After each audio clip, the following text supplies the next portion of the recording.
Welcome to my video. Excited to have you guys here. I'm KBM, and here today I'm going to give you my review, my reaction to some of the games that have been played this week. Oh, I had some predictions, and I had some score predictions, and some of the score prediction wasn't really. It wasn't really. It didn't end well. Let's put it that way. So yeah, so obviously we just gone past match day 14. A lot of exciting games, defenders stepping up, results didn't really go some teams' way. Managers are on certain timing right now where they need to get results, and some of the games were just full of madness. And yeah, um, well today, obviously, I'm gonna give you guys my opinion on each game. I didn't watch all the games, but some of the games I did watch, but some of the games I did kind of try. Most of the game I did try, kind of like getting some insight on what happened. So the first game we will start off with Arsenal versus. No, actually, we'll start off with Bournemouth and Everton. Bournemouth and Everton, on a Tuesday. Bournemouth and Everton. I think I predicted Bournemouth to win, and boy oh boy was I wrong. Bournemouth lost 1-0 to Everton, and it was by a decent goal by Jack Grealish. Good finish, place to the bottom right corner. I'm actually not really surprised that Bournemouth has lost, even though I predicted Bournemouth to win. I don't know what's going on with Bournemouth. I feel like their structure, the way they're very they're defensively leaky. I don't know what's going on. They did lose three of their best centre backs. They lost Houston to Real Madrid. They lost Kirkhead to Liverpool, and they lost Zabari. I can't pronounce him, to PSG. So obviously, it still takes some time to kind of like gain that solid structure defensively, but they still lost to Everton, and they've been on terrible form lately these days, and I don't know what's really going on at all. Um, so, but that was a good finish from Jack Grealish. Everton back on winning ways after losing 4-1 to Newcastle. So hopefully they can carry on with their winning ways. In my opinion, hopefully not. But it was a good game, good finish. Don't really have much insight on that, but I think Everton are climbing up the table. Bournemouth are going down, which is very, very, very surprising considering they started off the season really well. But hopefully they can try to find their ways to winning ways. But I feel like Areola, he needs to try to kind of like adapt to a different kind of way to kind of like get that defensive structure. But I don't know if it'll come.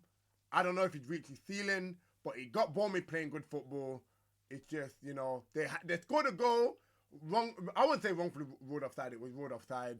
But other than that, they didn't really do much, unfortunately. And then Jack Grealish took advantage and won the game. But like I said, hopefully Bournemouth can find their way to winning ways and see what they can do. I don't know what their next game are, but like I said, fingers crossed they can find their winning way. Because I like Bournemouth. I like the way they play, So, yeah, that's my review on the Bournemouth and Everton game.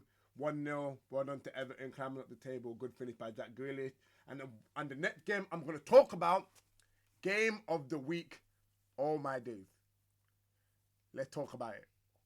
1-0 up, 2-0 up. I think they went 3-0 up, 3-1, 4-1, 5-1, 5-2, 5-3, 5-4, and it could have been 5-5. But Gravio, oh my days, cleared it off the line. 5-4, Like, you don't get that many games with scoreline like that. I feel like I feel like Fulham and Man City game. I watched that game. I felt like Man City, the front three, Doku, Foden, Haaland. Amazing game from them three. Amazing. I can't lie. They were just causing riot all over the place against Fulham. Fulham couldn't handle them. And then as soon as they went 5-1 up, the attack did their job, but the defense, Diaz, Stones, Gravio, like O'Reilly, like guys, what is going on? Like Matthew Nunes as well. Like, he's not technically a right back, but I don't know what's going on with Man City defensively this season. I think that what will cost them and to try and be in the title race with against Arsenal. But the game itself, Haaland first goal, incredible finish, good cross by Doku. But that's something Haaland could do. Haaland reached 100 Premier League goals. He's the fastest Premier League player to ever do it. Not surprised. He's been going crazy ever since he come to the Prem. The comparison, people say, but he's just in a league of his own.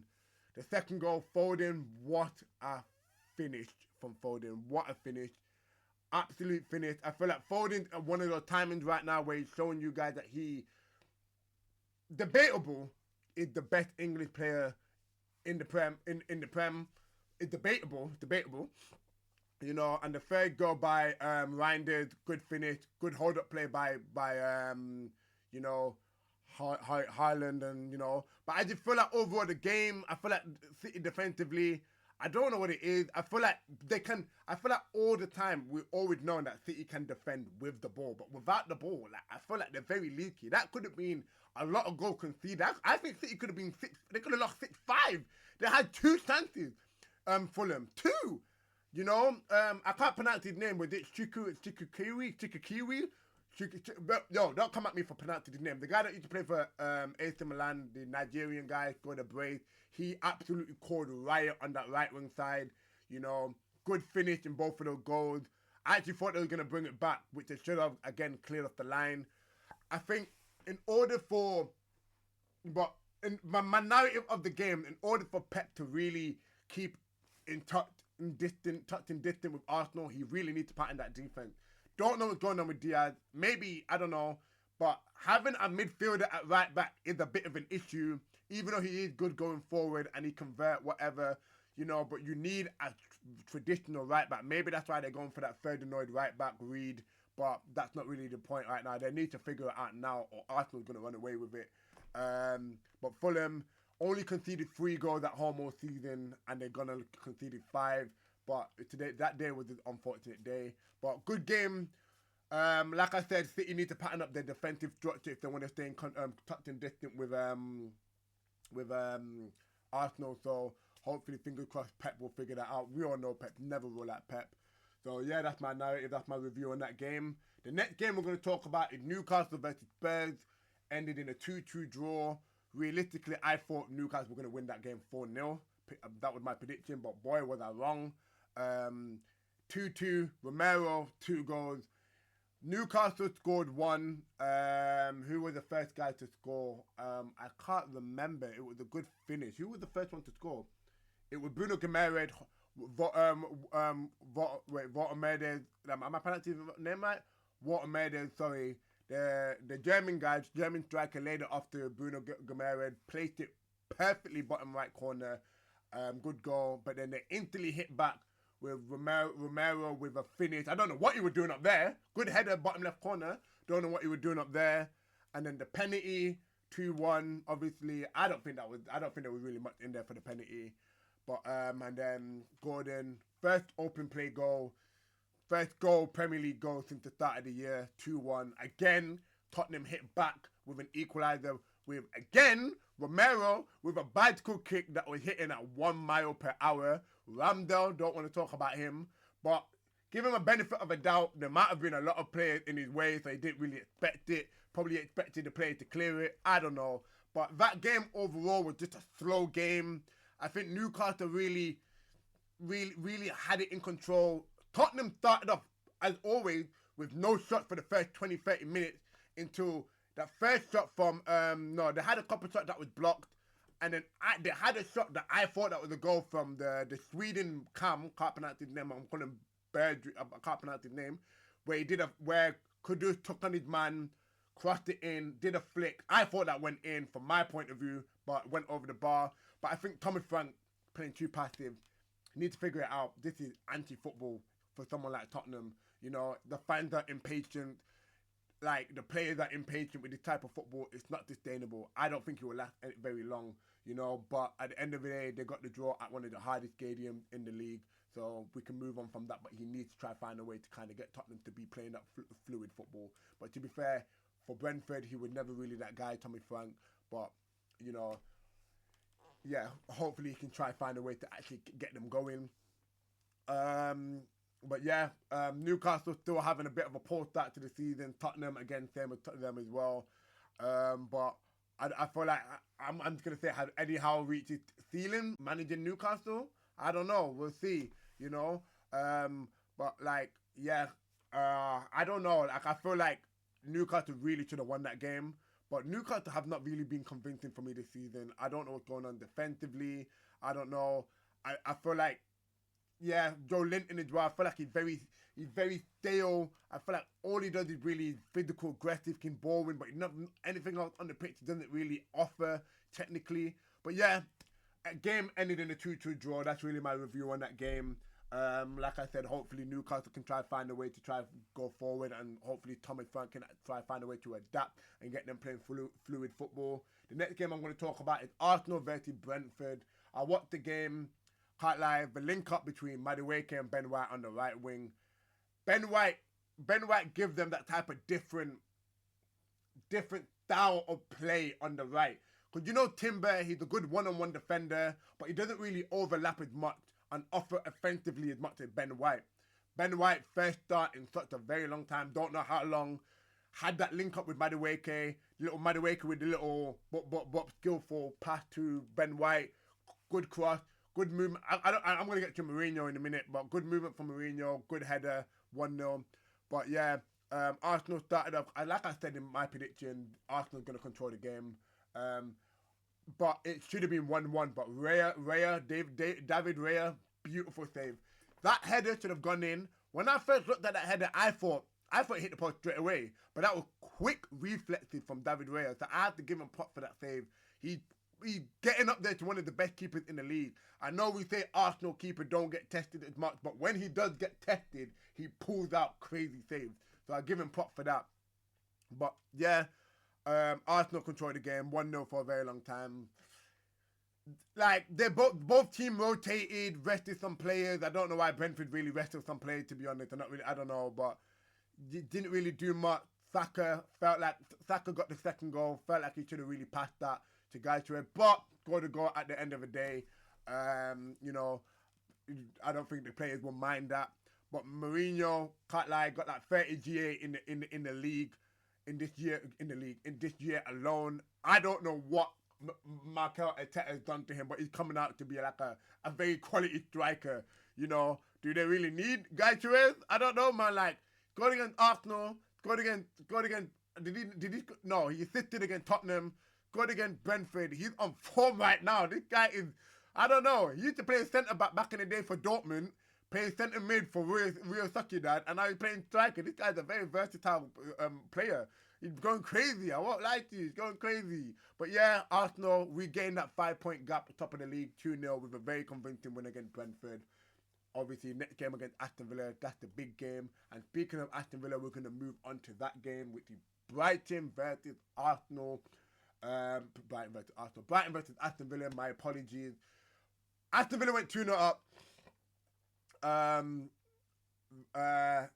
Yeah, it did look like it was going to be a whitewash for Aston Villa, but Ollie Watkins found a way to bring it back for Aston Villa. And I feel like Aston Villa won't be too, especially the fans and the manager itself, won't be too happy with the way they just capitulated. 2-0 up, in control of the game. It was a bit of a back and forth game, but in control of the game, and they just 2-0 up, 2-2, 3-2, 4-2, 4-3, and I don't know what to even say about that game. That was a bad. Like I said, the whole game week was just a game of basketball, but this, I think Brighton won't be happy with that. But Aston Villa at the end of the day brought it back and won the game. They started the season not particularly well. Couldn't really find a goal for the first 4 or 5 games, but since then they've been on hot form. Apart from losing to us at Anfield, they've won every game, maybe draw some games, but they are third in the league right now, 6 points behind Arsenal. If they beat Arsenal, especially at Villa Park, I don't know, could Aston Villa do something? But I mentioned it before in my previous videos. Aston Villa does this, mid-table teams do this thing where they go on hot form and then they drop off. So, I don't know. But hopefully Aston Villa can keep up that form. Again, Brighton won't be too happy about that result. Being 2-0 up and completely just capitulating like that to lose the game is not very a good performance or good sight to see. So yeah, my next game I'm going to be talking about is Burnley against Crystal Palace. Not really much to talk about the game. The Colombian defender Muzan, sorry, I can't pronounce the name, but yeah, Crystal Palace defender right back scored the goal. Again, back to winning ways after losing to Man United, climbing up the table. I'm so glad like I said, he didn't want to sell Gahey because he felt like he can achieve something special with his team. Won the FA Cup, but he see potential. So yeah, again, I'm sure Crystal Palace will be happy with that kind of performance, taking a 1-0 win and going by their way. Burnley. I can't really say much about Burnley. Like I said, I think they will get relegated. Sorry, no offense. Nottingham Forest and Wolves, again, didn't really watch the game much, but Igor Jesus scored the goal, 1-0 up, won the game. Again, Nottingham Forest starting to find their form now under Sean Dyche after completely just up and down with the management. Chairman taking control, sacking Nuno and buying what's his name, Ange. And then now look, they're finding their ways. I think that's Nottingham Forest type of style. A defensive manager who's willing to defend and catch them in a counter attack. So yeah, not really much to really comment on that game. Nottingham Forest slowly getting out of that relegation zone, slowly getting up the table. Wolves, is it looking like they're going to get relegated this season? Who knows? We'll see. The next game we're going to talk about is a very unsurprising result. At the same time, not surprising because they do this thing where they turn up against big clubs, and then when it comes to small clubs, they get run over. Leeds United 3, Chelsea 1. I am very surprised about this result because Chelsea are on good form right now, come off of beating Barcelona 2-0 and then having a very convincing performance against Arsenal even with 10 men just to go to Ellen Road and get walked over. 1-0 up due to a header, 2-0 up due to a very good goal, but Enzo gave away the ball. Got a goal back from the substitute Neto, and then I don't know what's going on there between Tosin and Gusto, but Tosin gave away the ball. Easy goal for Leeds United, easy goal for Calvert-Lewin, 3-1. I actually really thought Chelsea was really going to hang in there with Arsenal in the title race, but they do this thing every time where they show you that they could maybe be in there, but then they just probably they just let you know that this is Chelsea. I don't know. They rotated as well. I don't really think they needed to rotate that much. Reece James, I get it. You want to really manage him well due to his inconsistency of being available, but he really played well. I don't know. I feel like this is probably down on Maresca. That's a really, really bad loss. Leeds United are bottom 3 of the table, and that was a good opportunity to kind of grab that win, and then still be in the title race. They lost. Yeah, don't really have much to say about that game, but hopefully Chelsea can find back winning ways in the next game. Leeds United, Liverpool next could be actually get a result against this team, against Liverpool, with the way Liverpool are playing right now. And speaking of Liverpool, the last game, one of the last games that I'm going to speak about, Liverpool versus Sunderland, 1-1. Watch the game, same old recently this season. I felt like we controlled the ball. Sunderland wasn't really giving us much trouble. Yes, they were shooting a lot, but we were just moving the ball slow. There's a lot of players to be questioned about. I'm not gonna single name them. I'm not that, like I mentioned before, I'm not that type of person. But I feel like Slot, Slot needs to be worried. He needs to be worried because his job is on the line here. If he doesn't beat Leeds, he's gone. I think he should go. And I know I said in my videos that, but I think with everything that he dealt with, I think this is too much. And I think it's so much pressure. I know this is Liverpool Football Club, you need to win, but I feel like he needs to go. I feel like he's getting desperate now. He bent Salah 2 games in a row. Reasonably, I get it. I get it. Came on, created the most chances. Vert, again, still played well. But when you buy a 130 million striker and you don't know how to create for the player, it's an issue. We don't even know how to create chances. We didn't even look like we were going to even break Sunderland down. I'll be so honest with you. Unfortunately, we got a good goal.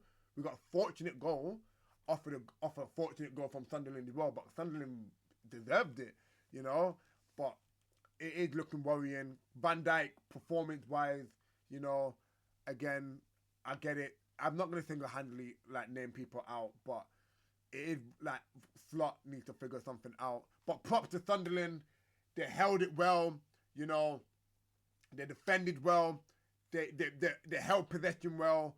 They got the goal. They should have scored a last-minute goal, but Chiesa blocked it off the line. Sunderland should have really walked away with the win there. Unfortunately, but they didn't. So, again, Sunderland are really exceeding expectations. So, props to Sunderland. Liverpool, next game, they need to win against Liverpool. And I'm guessing Sunderland next game will be Man City. And I think they'll beat Man City. Who knows? But Man City need to win that game to stay touching distance with Arsenal.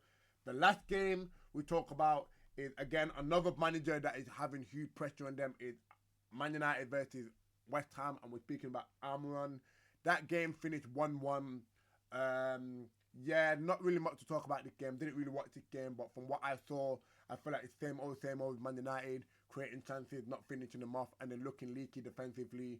Yeah, 1-0 up. Could have had a chance to go 2-0 up, but I don't know if that was a penalty, not much in that. But I felt like number 10, Cunha, could maybe had a bit of time to maybe stay composed and finish it, but whacked it straight away. The equaliser, Mazui cleared it off the line from Bowen's header. And then the centre-back, I don't know who the player was, forgot his name, scored the equaliser. And I'm sure Man United will be very, very, very annoyed with that result. Because that was basically there for the taking. West Ham are not performing well.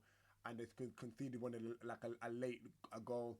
Again, pressure on Almiron just is what it flop. Almiron needs to try find a way to show that he can be convincing into getting the team to that level again, you know. So fingers crossed. But yeah, like I said, a game full of madness, you know, a game that contains pressure on some of the managers, shocking wins, convincing wins. Yeah, and that's my review. I feel like this week has been pretty much a week of chaos, but a week of also